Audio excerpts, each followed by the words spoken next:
Well, hello, friends. I am so excited that you are here today. This is Kimberly, and this is a special day.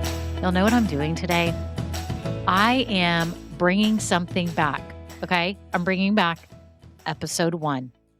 I am playing episode 1 today here on this episode 310 because I think it's time that we all step back and really look at our true purpose in starting our businesses. Whether you're in the idea stage, whether you already have a business, does not matter.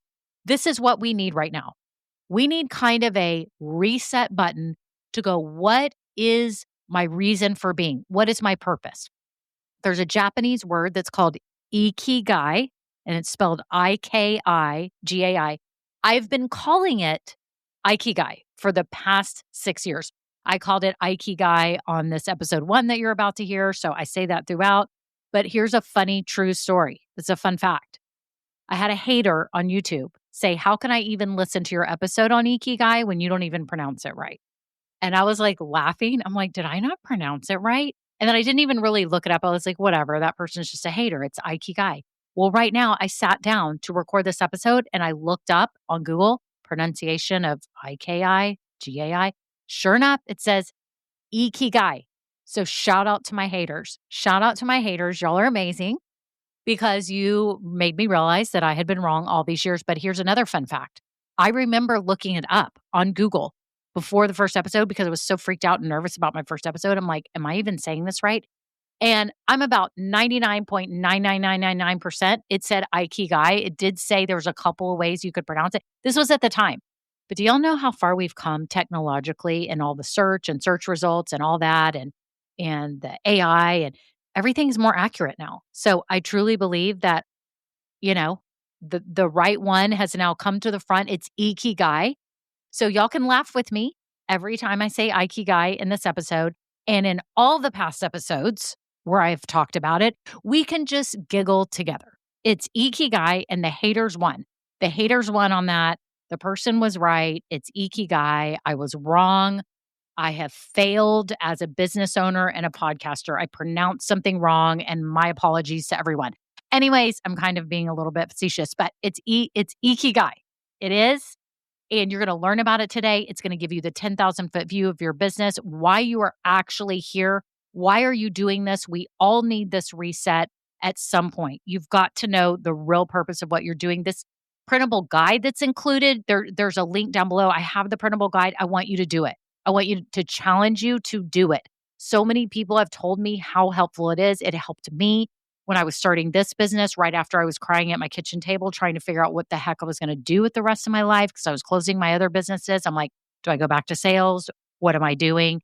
And I really needed this. I found it online, and that's why I've created my own guide.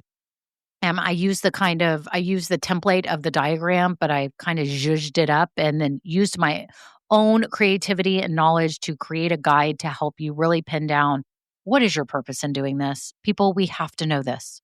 We have to know this. It is so important for the success of our businesses and for our sanity. So I hope you enjoy this episode. You can cringe with me as we listen because, again, it's my first episode. I have never listened to it again. This is going to be the first day that I listen to it. I have to listen to it right now in just a minute because I have to insert it into this episode and I have to edit it. So I'm editing. I'm just like cutting it, but I do need to listen. And so I have some hot tea here. I'm trying to not be judgmental of myself. Y'all know we do this. And so I'm actually kind of scared of this moment, this cringy moment of listening to my very first episode. But I think it's a fun exercise. I think it's a fun exercise to look at things that we started and where we've come from, right? And I'm probably not that much better than I was then. I think I'm just more confident now. And I think that's a good lesson for everyone listening that maybe you're not going to be the best top business owner, Jeff Bezos of the world, but your purpose and your drive is there today, and it's going to be the same in a few years. And it's going to be really amazing to watch your confidence grow and all the people that you meet along the way and all the lessons that you learn. So this is very symbolic for me, but really I did it for you because I know that this episode has meant so much to most people. And here's another fun fact. It is my number one episode by double the listens, double, because I think a lot of you go when you find a new podcast, you listen to the very first episode. Now, I'm actually not that person. When I listen to a new podcast, I listen to the most current episode. And so I think it's funny that there's probably like half of you that go straight to the first episode and you need to listen in order. That's just your personality. You got to go from one all the way up. And then there's people like me who are like, no, I'm listening to the current one. And if I want to skip back, I'll go backwards. Like, I don't know. I don't know what that means. It's like people who like cilantro and don't like cilantro. I mean, it's just kind of one of those things, right? There's like half and half. So, anyways, y'all enjoy the episode. I hope you take it to heart. And it's a good refresh, reset button for all of us. And I know it's going to help you as you build your business dream. Okay, enjoy.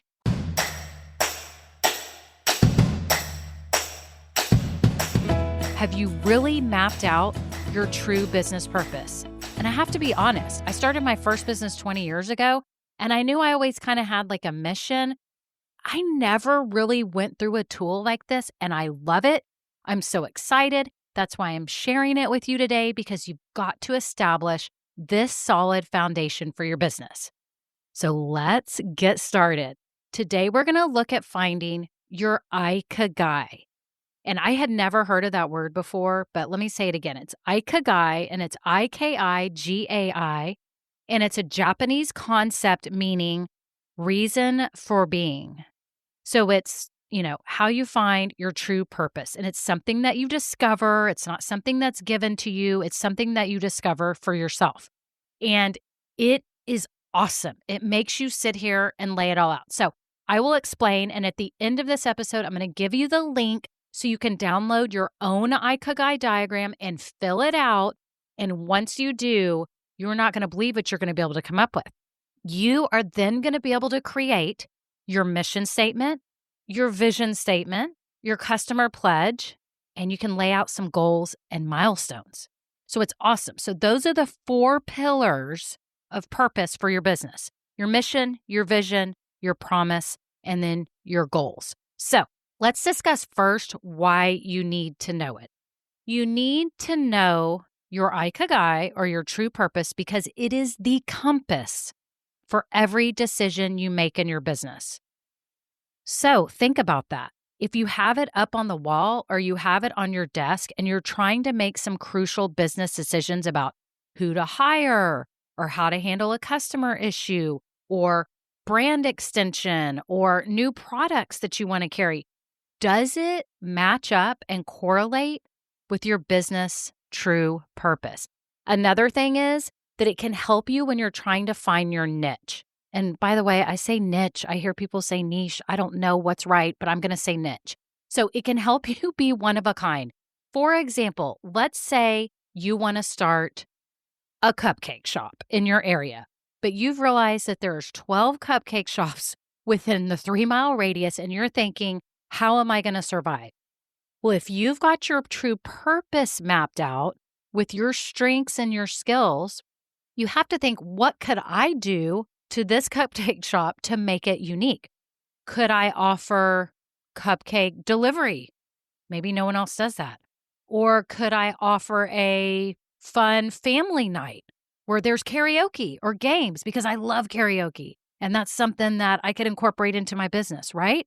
So knowing your purpose, knowing your skills can help you to find your niche in the marketplace. It can help you brand your business, which in turn, your branding affects your messaging of your business, who you're talking to, and your colors, right? If your purpose is to be a calming force, you want calming colors, right? And if your brand is to be vibrant and fashionable and stylish, then you might pick, a different set of colors and have a different types of wording and everything that you would use on your website and in print and your ads and everything like that.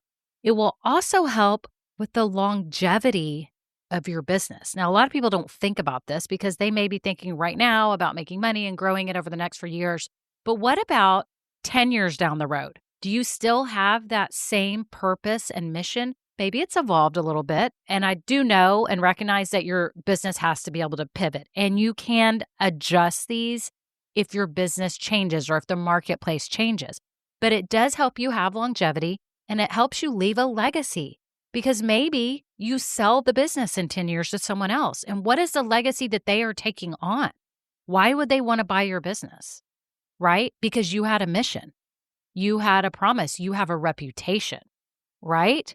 What if you want to hand it down or, give it to one of your children, right? That's the legacy as well. It also will help you when times are hard. It will give you resiliency because you can have your mission statement and your vision and your promise and your whole reason for being in front of you on your desk. And you say, you know what? I know this totally stinks right now. I'm having a hard time with my business. I'm trying to grow, but there is a reason why I'm doing this. And I know there's a greater purpose for why I have this business. So that to me is super exciting and why you need to work on your IKIGAI. So again, it's going to give you your mission statement, your vision statement, your customer promise, and it's going to help you set out your goals. So this is what it looks like. On the piece of paper, there are 4 circles, and it looks like those Venn diagrams from high school. I don't know if y'all remember those, but there's a big circle at the top of the page, one on the right side, one on the left side, and one down at the bottom. And they all overlap in the middle. And that is your IKIGAI. That's your true purpose, that sweet spot right in the middle. But each of those big 4 circles contains 4 different things. And you're going to get on your diagram with your pencil and your cup of coffee, by the way, or maybe you drink wine. I'm not sure. Either one. Okay, so you're going to go to the circle that says, what I love. And you are going to brain dump out all those things that you love. So maybe let's take that cupcake shop as an example. So maybe you love to bake, you love music, you love coffee, you love dogs, you love wine. So that bake shop, right? It wasn't just baking. You were going to try to, that's kind of spoiler alert here. You're going to try to overlap things that you love with things that you can actually get paid for, right? Which may be the baking part of it. And so you're going to see where those overlap. So it'll make sense when you have it in front of you. So you're going to list out all the things that you love. Then you're going to list out all the things that you're good at. So you got to kind of think about that. Maybe these are not your biggest passion-filled services that you offer or things that you do. Maybe you're good at math. So you could be good at doing books and keeping up with the finances. It may not be your favorite thing, but you're good at it.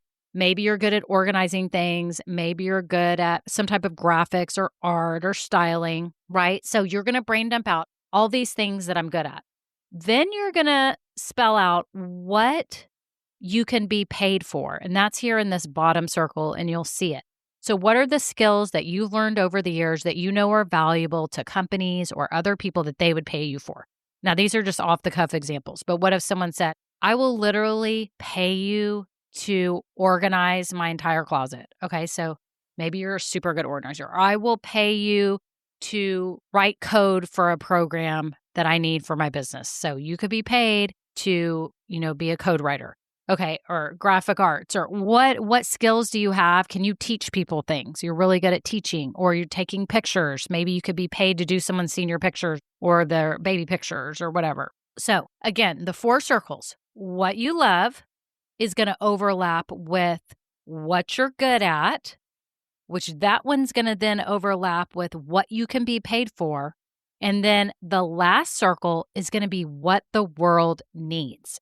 And this one is the one that I think takes the most time to think through, because this is where you have to get creative, right? What does the world need? Do they need another cupcake shop, or do they need some escape, to go with their family or their kids on Tuesday nights? It's fun to have a family night that they could play some games. So, what does the world need? Do they need healthier cupcakes? Do they need delivery of cupcakes? What do people need? More time. We know we all need that, right?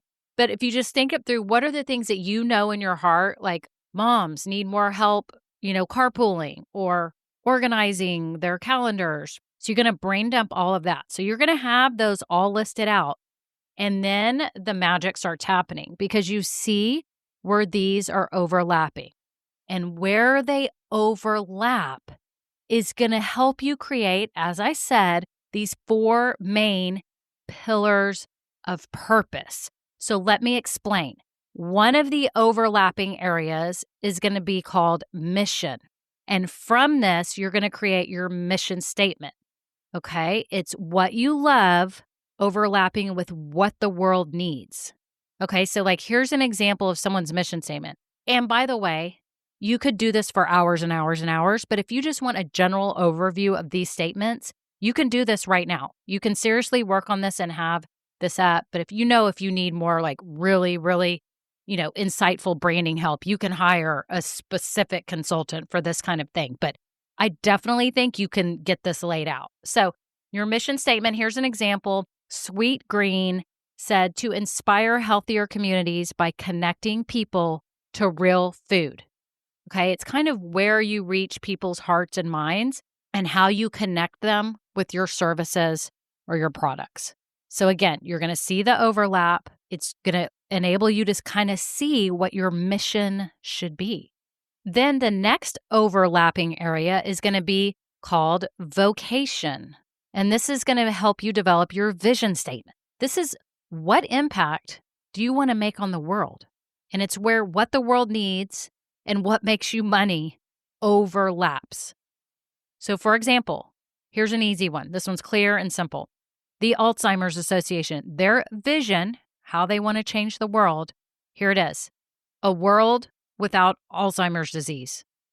Plain and simple. Okay, so that's your vocation. Then your profession is where what you are good at overlaps with what makes money. So this is kind of your financial goals. This is professionally what you're good at. So maybe what are your milestones? Do you want to gain more customers this year? Do you need to up your profits? Do you need to maximize your revenue? What are your goals, right? So you can start kind of setting those out because sometimes in the beginning, it's not just, oh, I've got to make X, Y, and Z profits. You have to know in the beginning, sometimes it's really hard because you've got all kinds of sunk and basic costs that have got to go into it and fixed costs. So what are your financial goals? Okay. What are your milestones? And don't be too crazy with it, right? I don't like it when people go, oh, they're starting their first year. I want to make, $250,000 in revenue and I'm selling $20 baby gifts. I mean, come on. That's not realistic. You need to have goals of keeping your costs down, but growing a fan base, right? And I don't just mean social media. I mean people that believe in your mission and your vision, right? People like you who get it. So when you gain a following, the revenue's going to come later. You're going to see the results of that. So the last overlapping area is the customer promise, which is also called your passion. Your passion for whatever you're doing is basically your pledge to the customers. It's what you're good at, overlapping with what you love doing. So what kind of experience do you want them to have?